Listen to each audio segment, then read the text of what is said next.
నానా నాన్న ఏంటమ్మా పేడకాల ఏమన్నా వచ్చిందా? అసలు నిద్ర పడితేనేగా కళ్ళు రావడానికి. నాగరాజ్ నిక్ నేమ్ ఏంటో చెప్పు నాన్న. నిద్ర వస్తుందమ్మా, ఆలోచించి రేపు పొద్దున్న చెప్తాను. పో నాన్న.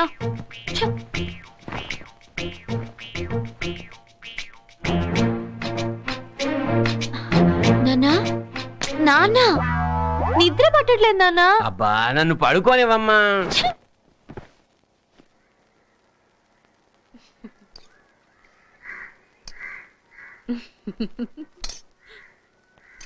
అమ్మా నీళ్ళు నువ్వు నవ్వుకుంటావేంటే? ఆ జోక్ ఏదో మాకు చెప్తే మేము కూడా నవ్వుతాం కదా. చెప్తే నువ్వు ఏడుస్తావురా? ముందు నువ్వు చెప్పాడు. ఏం లేదురా, నిన్న అమ్మాయి మన ఇంటికి వచ్చింది. నిన్ను ఏమని ఏడిపించేదాన్ని అడిగింది. అడిగిందా? నువ్వేమని చెప్పావు? సున్నుండా అని చెప్పాను. చెప్పావా?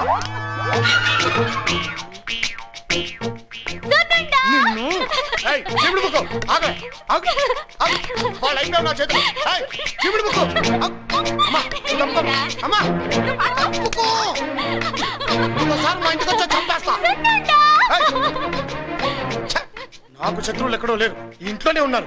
అన్నయ్య సున్నుండి తింటావా? అమ్మా ఎక్స్క్యూజ్ మీ సార్, ఇవన్నీ విఐపి సీట్లు, కొంచెం వెనక్కి కూర్చుంటారా? ఏయ్ మనం ఎవరో చెప్పరా?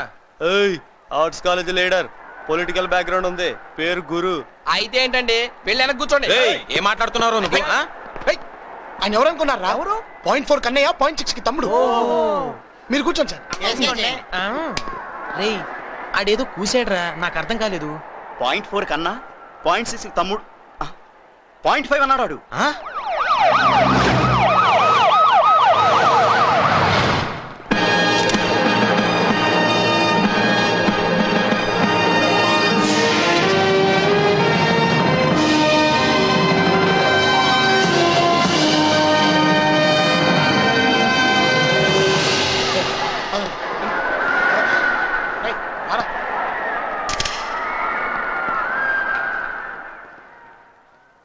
డియర్ ఫ్రెండ్స్, ఈరోజు మన కాలేజ్ గోల్డెన్ జూబ్లీ ఫంక్షన్కి ముఖ్య అతిథిగా సీఎం గారిని ఎందుకు పిలిచామో మీకు తెలుసా? ఒకప్పుడు ఆయన మన కాలేజ్ ఓల్డ్ స్టూడెంట్ కాబట్టి. గౌరవనీయులైన ముఖ్యమంత్రి గారిని వేదిక మీదకి రావాల్సిందిగా కోరుతున్నాను. ఆయన్ని సత్కరించవలసిందిగా మన కాలేజ్ ప్రిన్సిపల్ గారిని కోరుతున్నాను.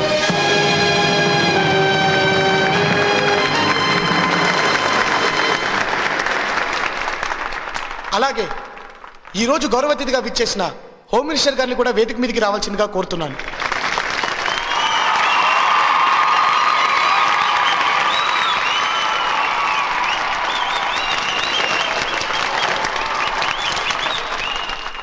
సీఎం గారు, ఒకప్పుడు మీరు ఈ కాలేజీలోనే చదివి ఈరోజు ఈ రాష్ట్రానికే ముఖ్యమంత్రి అయ్యారు. మా విద్యార్థి లోకానికి మీ సందేశాన్ని అందించవలసిందిగా కోరుతున్నాను.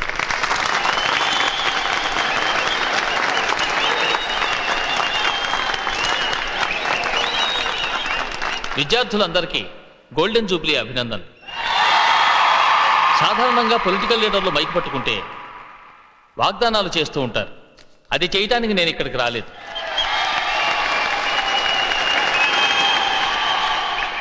పది మందికి సేవ చేయటం ఇదివరకటి రాజకీయం, 10 రూపాయలు సంపాదించటం ఇప్పటి రాజకీయం. మీరందరూ కొత్తగా ఓటర్లు అయి ఉంటారు. రాజ్యాంగాన్ని మార్చాలన్నా, రాజును మార్చాలన్నా యువతరం చేతుల్లో ఉంది. మీరంతా రాజకీయాల్లోకి రావాలి. రాజకీయ వాతావరణాన్ని పరిశుభ్రం చేయాలని కోరుతున్నాను. ఈ రోజు నేను కూర్చున్న ఈ కుర్చీలో రేపు నా ఎదురుగా ఉన్న మీలో ఎవరో ఒకరు వచ్చి కూర్చోవచ్చు. ముఖ్యంగా యువకులకు నా విన్నపం, మీరు ఈ దేశాన్ని ఉద్ధరించే భావితరం ఆశాదీపాలు. నేను మిమ్మల్ని రేపటి వీరులు అంటున్నాను. యువరక్తంతో నిండిన నాడే అసెంబ్లీకి కొత్త కళ వస్తుంది. For the people, by the people, to the people అన్నదానికి బదులుగా for the youth, by the youth, to the youth అని అర్థం చేసుకున్న రోజున అందరం బాగుంటాం. జై హింద్.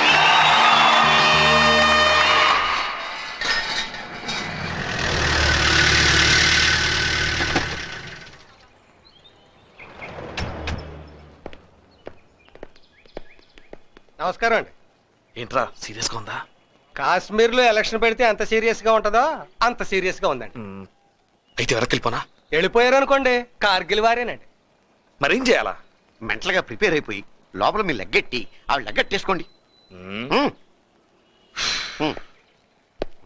లోపలికి వెళ్ళాడుగా అయిపోయాడు.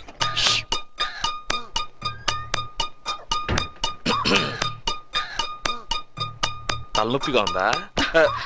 కాదు, ఒళ్ళు మంటగా ఉంది. నీ బాధ నాకు అర్థమైంది. అది పొలిటికల్ స్టేజ్ కాదు మందారం, కాలేజ్ ఫంక్షన్. ఏ కాలేజ్ కుర్రాళ్ళకి నేను పనికిరానా? నా స్పీచ్ పనికిరాదా? నన్నే కనుక స్టేజ్ ఎక్కించుంటే ఊపేసేదాన్ని. ఇవిడు ఊపెత్తాళ్ళు ఆపేస్తారు. ఆగు, స్టేజ్ ఏంటే పిచ్చిదానా? ఎమ్మెల్యే రంగారావు చచ్చిపోయాడు కదా, బై ఎలక్షన్ లో నీకు ఆ సీట్ ఇప్పిస్తా. కమిట్ అయిపోయాడు. ఏ ఎమ్మెల్యే పోయినా వాడు పెళ్ళారికే సీట్ ఇస్తున్నారుగా. ఆ రంగారావు నమ్ముకున్నా పోయేది. మందారం, మరీ అంత తీసేవాకు. ఈ సీటు నీకు ఇప్పించకపోతే నా పదవికే రాజీనామా చేస్తా. ఈ 4 గోళ్ల మధ్య వాగ్దానానికి ఏవీ లోట్లేదు. రాజకీయ నాయకులు మోసం చేసేది ఓటర్లు గాని నీలాంటి మ్యాటర్లు కాదే. నమస్కారం సార్. నమస్కారం అండి. నమస్కారం. ఈవిడ మందారం అని సంఘ సేవకురాలు. మన పార్టీ అంటే ప్రాణం. మిమ్మల్ని కలవాలని వచ్చింది. మీ పార్టీలో అవకాశం ఇస్తే నిరూపించుకుంటాను సార్. అలాగే.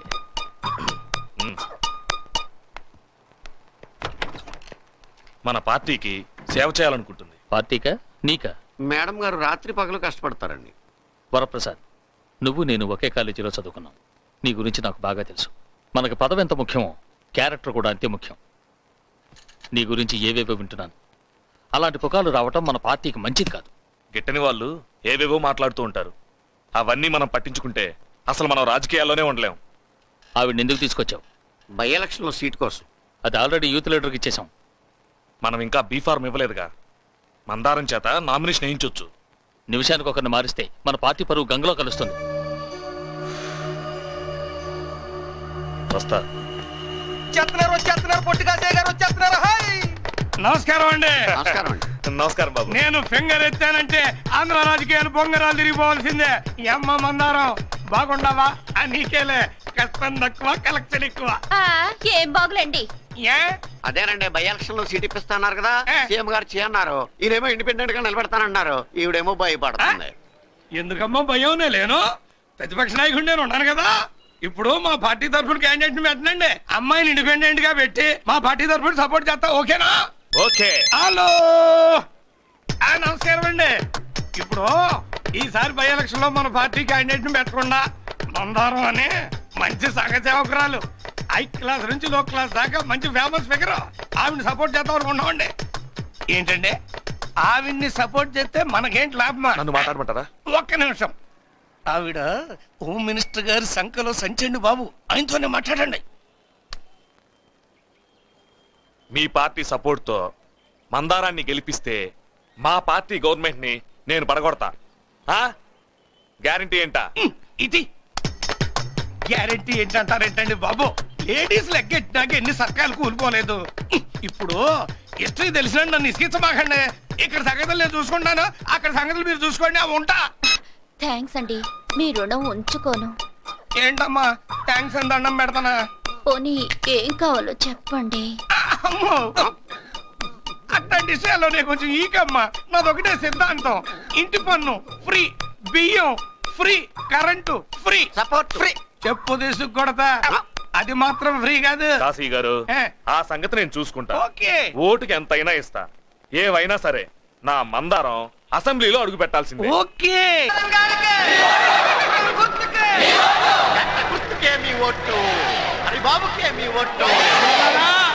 మీరందరూ కళ్ళారా ఒక్కసారి వీళ్ళని చూడండి. సంఘ సేవకురాలు, ఒళ్ళు దాచుకోదు, కష్టపడతే. ఈ అమ్మాయికే ఓటు ఎందుకు వేయాలి అని మీరు అడగొచ్చు. ఓటేస్తే ఇంటి ట్యాక్స్ ఫ్రీ, బియ్యం ఫ్రీ, కరెంటు ఫ్రీ.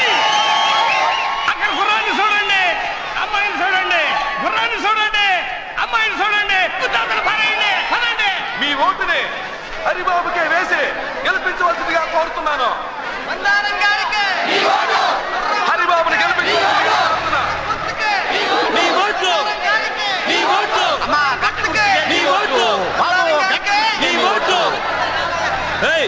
ఈ స్ట్రీట్ లో ముందు మేము వచ్చాం, వెనకెళ్ళండి. నేను ఈ రూట్ లో వచ్చామని మీరు ఈ రూట్ లో వస్తారా? మీరే నోరు మూసుకొని వెనక్కి తిరిగి వేరే రూట్ లో వెళ్ళండి. ఏంటి బాబు మేము ఏ రూట్ లో వెళ్ళాలో కూడా తమరే డిసైడ్ చేస్తారా? వెళ్ళండి వెళ్ళండి, వెనక్కి వెళ్ళండి. వెళ్ళే ప్రసక్తే లేదు. వెళ్ళకపోతే తలకాయలు పగులుతాయి. పగలు కొట్టడం మీకే కాదు మాకు తెలుసు. చూసారా వీళ్ళ డ్రామా? వీళ్ళ భాగవతం ఎవరికి తెలీదు. మొన్నటిదాకా ఈవిడ గారు ఆయన గారు నుంచుకుని పెత్తనం చెలాయించింది. ఇప్పుడేమో ఈయన గారు ఈవిడ నుంచుకున్నారు. వీళ్ళ సంగతి ఎవరికి తెలీదు. కాకపోతే సైడ్ మారింది అంతే. చూస్తావేంద్ర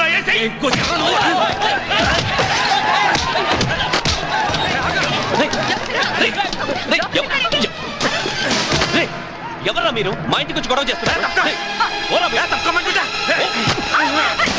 ఎవరు?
రాజు వదిలే రాజు వదిలే లేదు వదిలే కింద పడే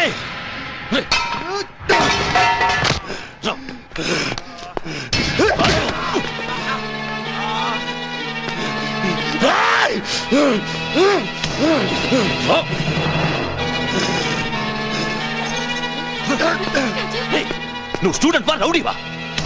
కన్న తండ్రి ఇంట్లో దూరి కొడుతుంటే తిరిగి కొట్టేవాడి పేరు రౌడీయా నాన్న? వీధిన పడి కొట్టుకుంటే వాడికి నీకు తేడా ఏంట్రా? నాన్న మీరు నన్ను కన్నది కష్టపడి పెంచింది మిమ్మల్ని అందరినీ కంటికి రెప్పలా కాపాడుకోవడానికే గాని ఇలా తోడబుట్టిందని జాకెట్ చిచ్చినా కూడా చేతులు కట్టుకొని కూర్చోడానికి కాదు నాన్న, కాదు. ఇప్పుడే కాదు, ఇంకెప్పుడైనా ఎవడైనా ఇలాంటి పని చేస్తే నరికేస్తాను. డిఐజీ గారు, ఆ లా కాలేజ్ స్టూడెంట్ లీడర్ ని వెంటనే అరెస్ట్ చేసి కోర్టుకి ఇచ్చండి. సూర్యదేవర నాగరాజు, సూర్యదేవర నాగరాజు, సూర్యదేవర నాగరాజు.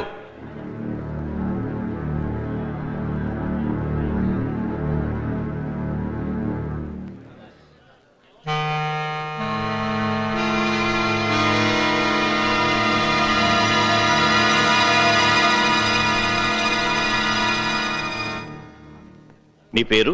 నాగా. ఇప్పుడు నేను పిలిచింది ఆ పేరుతో కాదనుకుంటాను. మా నాన్నగారు నాకు పెట్టిన పేరు నాగరాజు. అందరూ పిలిచే పేరు నేను మీకు చెప్పాను. ఈ నెల 16వ తారీఖున కడియాల రాజారావు అనే వ్యక్తిని నువ్వు కొట్టావా? నాకు తెలిసి అతని పేరు గురు. అతన్నైతే కొట్టాను.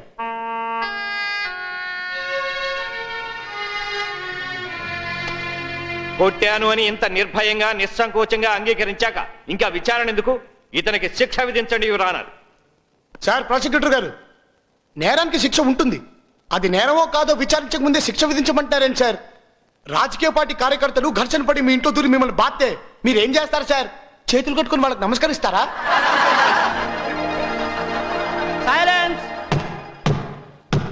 నువ్వన్నీ అడ్డగోలు ప్రశ్నలు వేస్తున్నావు. అవును సార్, రాజకీయ పార్టీ ఊరేగింపులు చర్చ్ పక్కన కానీ గుడి పక్కన కానీ మసీద్ పక్కన కానీ వెళ్తే లౌడ్ స్పీకర్లు వాడడానికి వీల్లేదు, స్లోగన్లు ఇవ్వడానికి వీల్లేదు, జిందాబాద్లు కొట్టడానికి వీల్లేదు. కానీ మన ఇళ్ళ దగ్గర మాత్రం చెవులు పగిలిపెట్టట్టు అరవచ్చు. ఆమె కరెక్ట్? ఏమిచ్చారు ఈ అన్యాయం? రాజకీయ నాయకుల వీరావేశానికి అనారోగ్యంగా ఉండేవాడి గుండె ఆగిపోయినా, కోపం వచ్చేవాడిని బాధినా, నోటుకొచ్చిందలా అరిచినా మేము సహించాలా? రాజకీయాలంటే నీకు అసహ్యమా? అభిమానం సార్. ప్రజలే నా దేవుళ్ళు, సమాజమే నా దేవాలయం, ప్రజల కోసమే నేను బ్రతుకుతున్నానన్న మహానుభావులకు చేతులెత్తి నేను నమస్కరిస్తున్నాను. కానీ సారా ప్యాకెట్లు పంచి బిర్యానీ పొట్లాలు ఇచ్చి ఎలక్షన్ రోజున చేతిలో 100 రూపాయలు పెట్టేవాళ్ళంటే నాకు అసహ్యం సార్. కాలేజీలో కాపీ కొట్టి పాస్ అవ్వడం ఎంత తప్పో ఎలక్షన్ లో కరెన్సీ వాడి గెలిచిన అంతే తప్పు సార్. ఎప్పుడు ఏ పార్టీ వాడికి అల్లరి చేయాలని బుద్ధి పుడుతుందో తెలియదు. అరే, ఎవరు తల పగలు కొట్టిపోయి ఏ అమ్మాయి కూడా తల పగలు కొడతాడో కూడా తెలియదు. అయితే ప్రచారమే వద్దంటావా? ప్రచారం వద్దని నేను అంటోలేదు సార్, ప్రజల్ని డిస్టర్బ్ చేయొద్దంటున్నాను. ప్రచారం పేరుతో కోట్ల రూపాయలు తగలబెట్టొద్దంటున్నాను సార్. ఒక ఎమ్మెల్యే ప్రచారంకి అయ్యే ఖర్చు ఇంత లిమిట్ పెట్టినా అతను ఆ లిమిట్ దాటేసి లక్షలు ఖర్చు పెట్టేసి తిరిగి ఆ డబ్బంతా లంచాల పేరుతో ప్రజల దగ్గర వసూలు చేస్తున్నాడు. దీని మూలంగా నష్టపోయేది ఎవరు? ప్రజలు. డిస్టర్బ్ అయ్యేది ఎవరు? ప్రజలు. అందుకనే రోడ్ల మీద ప్రచారాలు వద్దంటున్నాను. అది రాజ్యాంగం ఇచ్చిన హక్కు. మన దేశానికి స్వతంత్రం వచ్చి 56 ఏళ్లు పూర్తయ్యేలోపు 100 సార్లు మార్చిన రాజ్యాంగాన్ని ప్రజల కోసం మరోసారి మార్చడంలో తప్పులేదు సార్. అభివృద్ధి చెందిన అమెరికా వంటి ఎన్నో దేశాలు సైతం టీవీ మీడియా ద్వారా ప్రచారాన్ని సాగిస్తున్నాయి. అందుకే ఎలక్ట్రానిక్ మీడియా ద్వారా ప్రతి పార్టీకి ప్రచారానికి ఇంత సమయాన్ని కేటాయించి ప్రజాధనాన్ని కాపాడండి సార్. నడి రోడ్డున ప్రచారం పేరుతో ప్రజాస్వామ్యాన్ని ఉరితీయకుండా కాపాడండి సార్. నేను చేసింది నేరమే, కానీ ఐపీసీ సెక్షన్ 96, 97, 98 and 100 ప్రకారం నేను శిక్షార్హుణ్ణి కాను. That's all your honour. Nagaraju మీద ప్రాసిక్యూషన్ వారు పెట్టిన కేసును కొట్టివేస్తూ అతని సూచనలు ఎలక్షన్ కమిషనర్కి పంపవలసిందిగా సిఫార్సు చేయడమైనది.